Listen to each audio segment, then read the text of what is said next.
श्री सरस्वती मैया की जय, श्री कृष्णचंद्र भगवान की जय। आज हम चर्चा करेंगे पलभा पर। पलभा किसे कहते हैं? जिस दिन दिन और रात बराबर हो, उस दिन एक समतल भूमि पर एक शंकु खड़ा करेंगे। शंकु का अर्थ है कोई भी एक लकड़ी भी खड़ी की जा सकती सीधी। अब ठीक मध्याह्न के समय जब छाया न पूर्व में रहे न पश्चिम में रहे, उस समय छाया या तो इसकी उत्तर में पड़ेगी या दक्षिण में पड़ेगी। चूंकि हम उत्तरी ग्लोब में रहते हैं, उत्तरी गोलार्ध में रहते हैं पृथ्वी के, इससे हमारे यहाँ जब दिन और रात बराबर होंगे, उस दिन हमारे इस शंकु की छाया उत्तर की तरफ पड़ेगी। तो उस छाया को अंगुल से नापेंगे। ये 1 अंगुल, ये 2 अंगुल, ये 3 अंगुल, ये 4 अंगुल, ये 4, ये 8 अंगुल हो गए। ऐसे नापेंगे तो जो छाया बनेगी उसको हम कहेंगे पलभा। तो पलभा, और इस पलभा के 60वें भाग को, मतलब 1 अंगुल के 60वें भाग को, 1 अंगुल के 60वें भाग को कहेंगे हम। ये पलभा रहेगी अंगुल में। इस अंगुल का 60 का भाग लगा देंगे तो वो हो जाएगा व्यंगुल। 60वां भाग होगा व्यंगुल, और व्यंगुल का 60वां भाग होगा प्रतिव्यंगुल। व्यंगुल का 60वां भाग प्रतिव्यंगुल।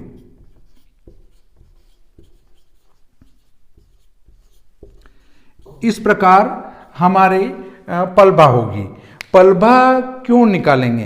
तो जो हमारे पावती आती, खाता पावती, उसके आकार की जो छोटी जन्मपत्रिका आती है, उसमें इसका एक कॉलम होता है पलभा का। अंगुल, व्यंगुल, प्रतिव्यंगुल में पलभा भरनी होती है। अंगुल व्यंगुल में भी भर सकते हैं। तो केवल एक वो पलभा का कॉलम है, इसलिए हमें पलभा की आवश्यकता होती है। नंबर 2, पलभा से हम चरखंड बनाएंगे। चरखंड बनाकर लंकोदय से स्वदेशोदय बनाएंगे। स्वदेशोदय से फिर लग्न साधन होता है। नंबर 3 में हम पलभा से सीधे सूर्योदय, सूर्यास्त, रात्रिमान, दिनमान निकाल सकते हैं। पलभा से चरखंड आदि बनाकर हम वो भी निकाल सकते हैं। तो इस प्रकार हमारे पलभा का उपयोग 3 जगह होता है। और देखिए, पंचांग भी बिना पलभा की जानकारी के नहीं बन सकता है। पलभा होगी तो ही पंचांग आगे चलेगा, और पलभा नहीं होगी तो पंचांग कैसे बनेगा? सारा खेल इस पलभा के ऊपर ही टिका हुआ है। पलभा से हम अक्षांश भी निकाल सकते हैं। पलभा से सीधे अक्षांश आ जाएंगे। पलभा निकाल ली हमने छाया नाप के, और उससे हम अक्षांश उस स्थान के निकाल सकते हैं। इसलिए हमारे स्थान के अक्षांश कभी भी परिवर्तनशील नहीं होते हैं। देखिए, अब आपको ये सब नापने वगैरह की, गुणा भाग करने की कोई आवश्यकता नहीं है। आपको सीधे सट जो है पलभा निकालकर इस छोटी सी पुस्तिका में मैंने दे दी है। पूरी पृथ्वी की पलभा इस पर आपको निकली निकलाई मिलेगी। विशोपका नयनम पुस्तक है ये मेरे ही द्वारा लिखी गई है। एक छोटी सी पुस्तिका है 96 पृष्ठ की, जो बहुत ही गूढ़ जानकारियों से युक्त है, और ये पुस्तक आपके पास होना चाहिए। जिनने इस पुस्तक को देखा है, उनने इसको अपने पास बड़े प्रेम से, चाह के साथ रखा है। निर्णय सागर पंचांगकर्ता श्री शास्त्री जी, जो स्वर्गलोक सिधार चुके हैं, उनने भी ये पुस्तक बहुत पसंद की थी। उन्होंने कहा था, भागीरथ, तूने ये पुस्तक बहुत ही बढ़िया लिखी है। ये पंचांगकर्ताओं के लिए भी उपयोगी है, जन्म पत्रिकाओं वाले के लिए भी उपयोगी है, और संहिता वालों के लिए भी समान रूप से उपयोगी है। इसी प्रकार प्रियव्रत जी शर्मा साहब, मार्तंड पंचांग के जो संपादक थे, वो भी 1-2 साल पहले अभी स्वर्ग सिधार चुके हैं। उनने भी इस पुस्तक को बहुत पसंद किया था। तो इस प्रकार देखिए पलभा कैसे दी हैं इस पुस्तक में मैं बताता हूँ। पलभा दी है हमने 24 जीरो की, फिर 24 10 की, 24 20 की, 24 30 की, 24 40 की, फिर 24 50 की, और फिर 24 60 मतलब 25 हो जाएंगे, 25 जीरो, फिर 25 10 20 30 40 50, ऐसे जो है पलभा हमने इस पुस्तक में दी हैं। वो भी अक्षांश जीरो से, मैंने यहाँ तो 24 से उदाहरण दिया है, परंतु वो जीरो अक्षांश से 10-10 कला के अंतराल पर पलभा निकाल कर दे दी गई है। अब देखिए, हम यदि किसी स्थान की पलभा निकालना चाहें तो अधिक में से कम को घटाएंगे, घटाने के बाद उस अंतर में जो दशमलव आएगा, जैसे यहाँ पलभा आती है 5 दशमलव कुछ 1 2 4 6, ये एक उदाहरण ले रहे हैं। इसकी आती 5.02287 ऐसे आती है, तो इसमें से इसको घटा देंगे। घटाने के बाद यहाँ दशमलव जीरो आएगा, तो इस दशमलव को बाईं तरफ एक अंक बढ़ाएंगे, तो ये बाईं तरफ बढ़ा दिया। एक अंक बाईं तरफ बढ़ाने के बाद फिर क्या करेंगे कि जैसे मान लो हमारे स्थान की पलभा है 24-28, नीमच की पलभा जो है वो 24-28 है। अब वो 24-28 इस टेबल में कहाँ मिलेगी? 24-20 से ऊपर है, 24-30 से कम है, तो हम इसमें से इसको घटाएंगे। घटाने के बाद आगे बढ़ा दिया हमने। अब इस यहाँ हमारा 24-28 इन दोनों के बीच में पड़ता है, तो उसमें से कम वाला मान जो 24-20 है उसको घटा डालेंगे। 24-20 को घटाने पर हमारा अंतर आता है 8 कला। तो ये जो अंतर हमने 1.1 अंक आगे बढ़ा के और जो लिखा है उसमें इसका गुणा करेंगे, गुणा करके इस कम वाली में जोड़ देंगे तो हमारी पलभा प्राप्त हो जाएगी। देखिए, अब मैं आपको एक उदाहरण लेके बताता हूं ताकि शीघ्रता से आपको समझ में आ जाएगा।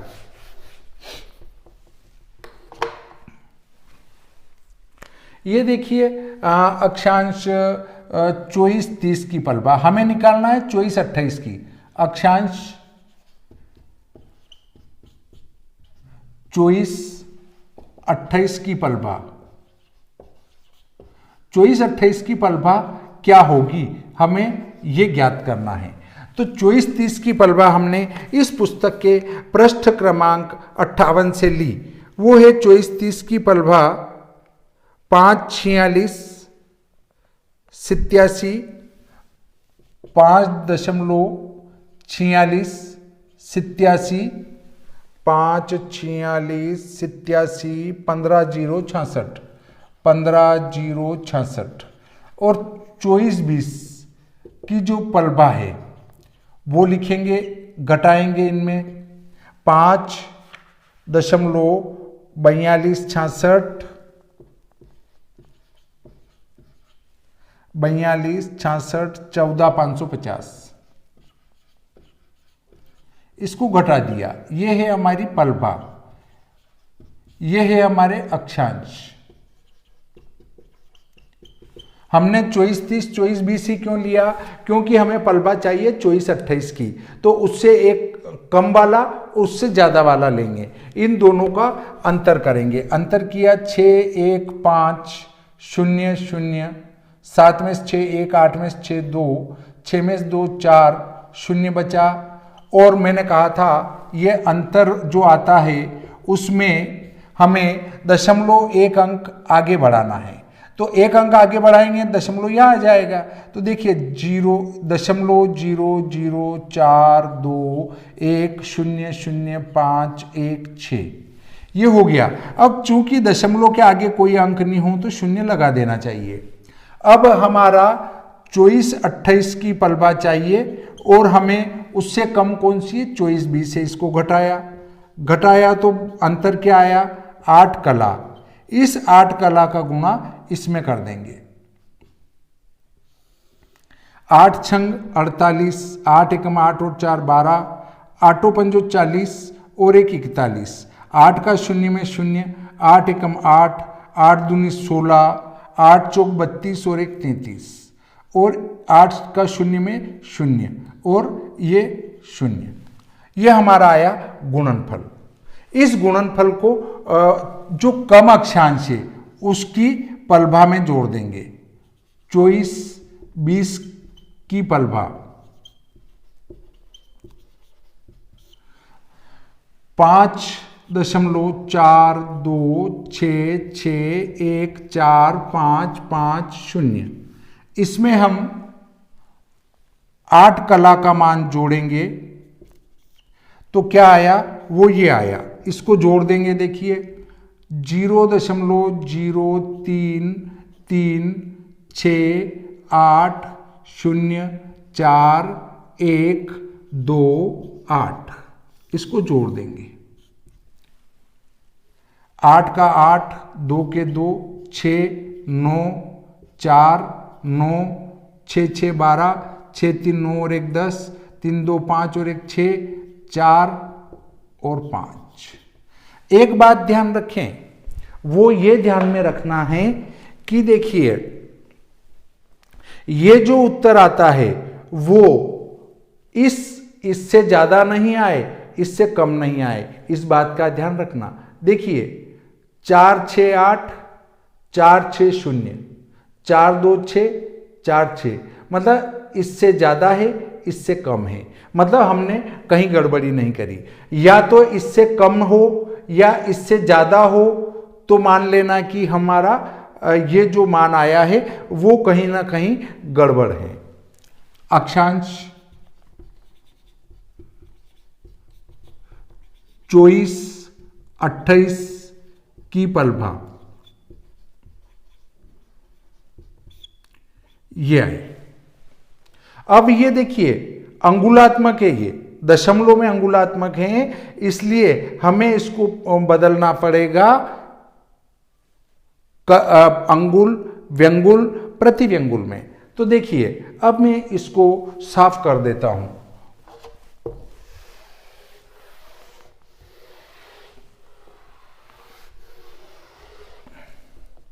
इस मान को मैं ले गया ऊपर ले गया तो 5 दशमलव में है ये 5.46 2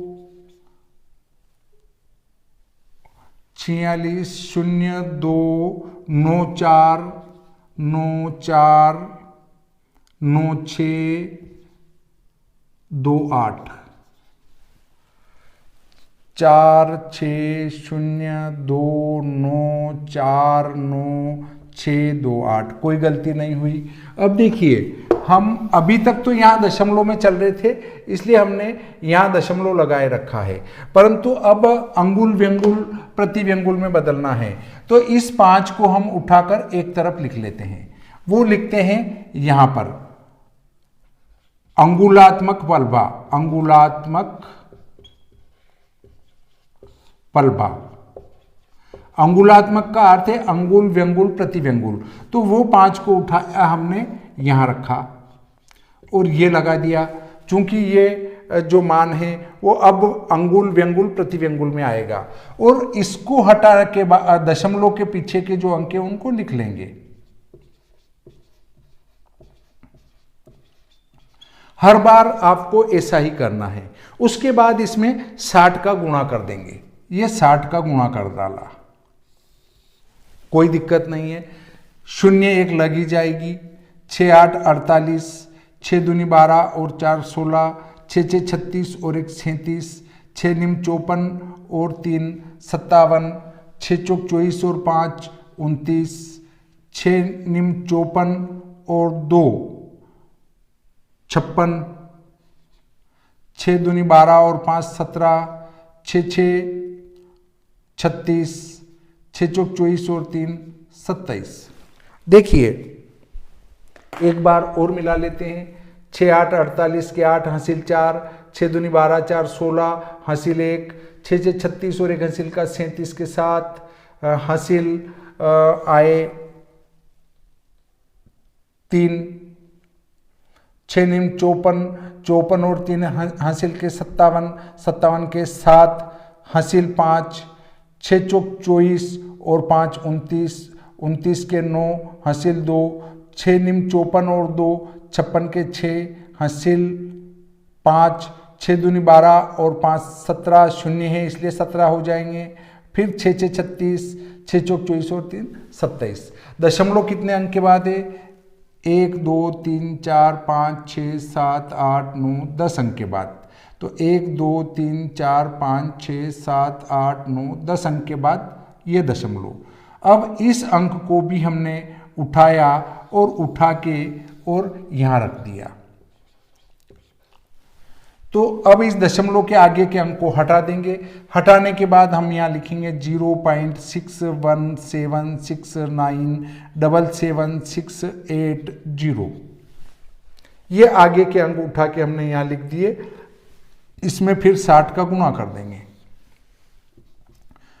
0 0 मतलब 0 एक तो ये हो गया, एक 6 का शून्य में गुणा किया 0, 6 8 48 के 8 हासिल 4, 6 6 36 और 4 40 हासिल 4, 6 7 42 और 4 46 के 6 हासिल 4, 6 7 42 और 4 हासिल के 46 के 6 हासिल 4, 6 निम 54 और 4 58 के 8 हासिल 5, 6 6 36 और 5 41 का 1 हासिल 4, 6 7 42 और 4 46 के 6 हासिल 4, 6 एकम 6 और 4 10, 6 6 36 और 1 37।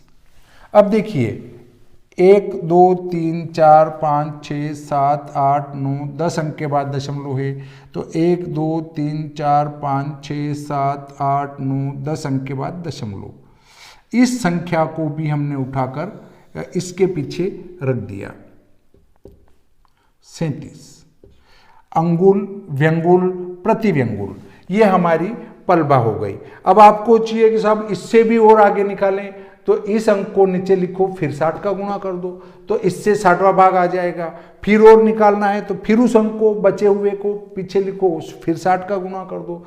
पर अंगुल, व्यंगुल, प्रतिव्यंगुल, इतनी ही पलबा हमें आवश्यकता लगती है। इस पलबा की हमें आवश्यकता लगती है। वैसे तो यहाँ 30 या 30 से ज्यादा हो तो यहाँ एक बढ़ाकर ये 2 अंक ही ले लेना चाहिए, अंगुल और व्यंगुल। फिर भी आपकी जानकारी के लिए मैंने ये इतना गणित और करके बता दिया ताकि आप इसको आसानी से कर सके, देख सके। तो शायद पलभा से संबंधित आपके मस्तिष्क में कोई शिकायत नहीं रही होगी, और शिकायत रहेगी तो वो इसलिए रहेगी कि आपके पास ये विश्वोपकारनयनम पुस्तक नहीं है। आप विश्वोपकारनयनम पुस्तक और विश्व सायन लग्न सारणी, विश्व दिनमान सारणी अवश्य मंगाएं।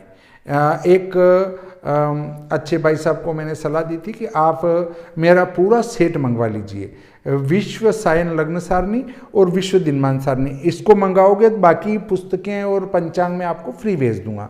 पर उन्होंने कहा नहीं, पहले पंचांग और विश्वोपकारनयनम भेज दो, फिर मैं आपसे जमी तो वो मंगा लेंगे। तो फिर उनने बाद में वापस ऑर्डर किया कि मुझे वो पुस्तकें तो चाहिए, आपकी विश्व सायन लग्न सारणी, विश्व दिनमान सारणी बहुत बढ़िया पुस्तकें हैं, इसलिए मुझे भी चाहिए। तो मैंने कहा साहब बिल्कुल, वो रुपये तो 1100 ही लगेंगे, क्योंकि प्रकाशक का जो भी रेट है वो मैं बता सकता हूँ, मैं कुछ नहीं कर सकता हूँ। तो वो 1100 में फिर उनको डबल ये पुस्तक और गिफ्ट में भेजी गई। मतलब उनके पास एक पुस्तक पहले थी ही और 2 पुस्तक और हमने और गिफ्ट में भेज दी। तो इस प्रकार देखिए, आप यदि विश्व सायन लग्न सारणी, विश्व दिनमान सारणी मंगाते हैं तो ये विश्वोपकारनयनम तो आपको एक छोड़ के 2 गिफ्ट भेज सकते हैं, और पंचांग साथ में आएगा ही। तेजी मंदी की पुस्तक भविष्यफल मार्तंड साथ में फ्री आएगी ही, सही। तो आप इस प्रकार एक तो विश्व सायन लग्न सारणी, एक विश्व दिनमान सारणी और विश्वोपकारनयनम की 2 पुस्तकें, भविष्यफल मार्तंड तेजी मंदी की 1 पुस्तक और एक संमत 2077 का पंचांग, जहाँ तक उपलब्ध है वहाँ तक, नहीं तो संमत 2078 का पंचांग आएगा ही आएगा। तो 6 बुक्स एक साथ आपको 1100 रुपये में पड़ जाएगी। उसमें डाक खर्च भी आ जाएगा, डाक खर्च 100 रुपये लगता है। तो देखिए, विश्वोपकारनयनम पुस्तक आपके लिए बहुत महत्वपूर्ण है। वो आपके जो पुस्तकालय है उसमें रखने के लायक हैं। आपके पुस्तकालय की शोभा बढ़ेगी उससे, और आप कह सकते हैं कि देखिए इससे मैं ये चीज़ें जो है आसानी से निकाल सकता हूँ। देखिए मैंने पहले विशोप का निकालना भी बताया है, लाभ खर्च निकालने का इसमें टेबलें दी है, आपको गुणा भाग ही नहीं करना है। राजा देखा और लाभ खर्च आ जाएगा, ऐसे उत्पत्ति खपती के विश्व आ जाएंगे। तो देखो बहुत सारी चीज़ें जो है इस पुस्तक से आपको मिल जाएगी। तो इस प्रकार आज का प्रकरण यहाँ पर पूरा करते हैं। श्री सरस्वती मैया की जय, श्री कृष्णचंद्र भगवान की जय।